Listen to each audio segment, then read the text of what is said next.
folks. Today we are talking about Friday. This is the single player, solo only game where you are trying to help Robinson Crusoe quit being such a fool, survive, make it off the island. This is a single player deck building game, a solo adventure, and it works really pretty well, pretty easy, nice and small. I actually took it in this. It does not come with this little carrying case, but that's something I had lying around.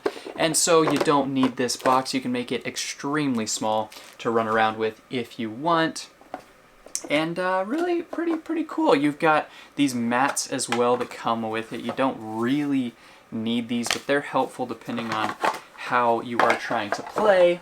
And then you've got a whole bunch of cards, you've got instructions, and you've got your little health tokens here. So how you're going to play the game, it's a deck building game. You're starting out with a bunch of garbage in your hand, and I think this is actually a pretty decent thematic game. I really do. If you look at some of these cards right here, here's your starting hand right there. So here is your starting hand. I think it's like 18 cards, and you've got a 0 right here up in this corner, which is weak. So you're weak, you're weak, you're weak.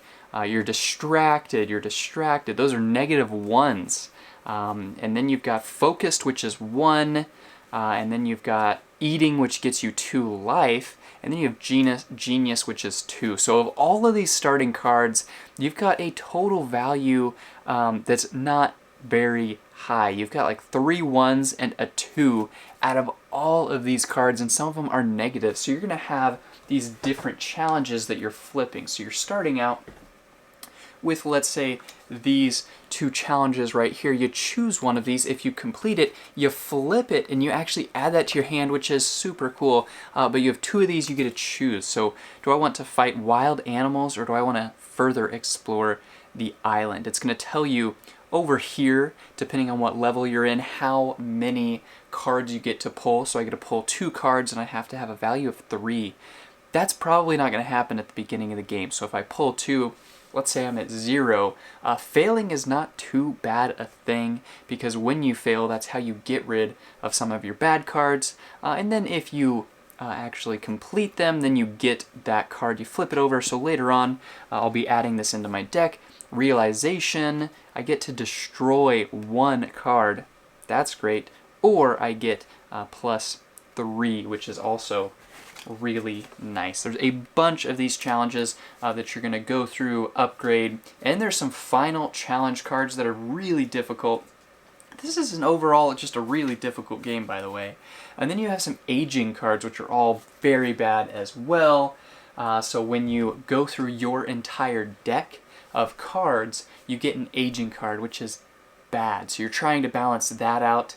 And then when you go through the challenge deck, you take the little marker here. You've got these 3 markers, the green, yellow, and red. You start with the green, then you go to the yellow, and then the red, and that's what shows you the challenge level. So further exploring the island, if you get it on the first time, you take the card. If you don't, the next time it comes around, it's going to be a 5 is what you need to get with 3 cards instead of 2. So it gets much harder. So it's a crazy game. It's a crazy game. The things that I love about this game and why I think it might be right for you is if you travel quite a bit and you enjoy solo games, this is definitely a game that I would recommend. I have a handful of solo games I've been testing out, but they're not really... This is the only one that I feel really confident, except for like roll and write games. This is the only one I feel very confident about that I can play on a plane. You know, it's like, how much space do you have? Like this much space? It's super small. This is the only game I feel very confident pulling it out. And I mean, it fits in this thing. That's super small, so I could throw it in my backpack. It's a nice, engaging, lengthy enough game to where the setup and all this, it feels kind of nice to be able to do that on a plane, in an airport, whatever. Being able to run and gun and travel with it. It's just really fun, so I really enjoy that, and it's a difficult enough game. There's even multiple levels of it.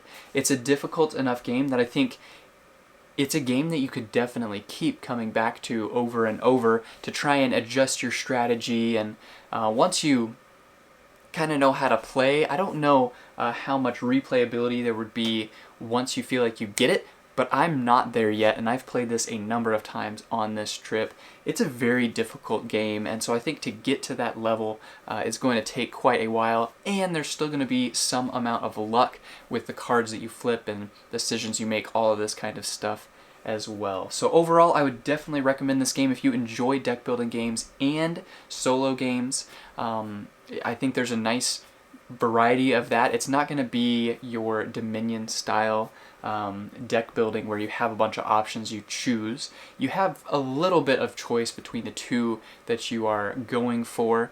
There's a lot of decisions that go into this, and it's just a fun experience, and especially if you're just trying to kill some time on a plane or something like that. It's a fantastic game for that kind of a thing.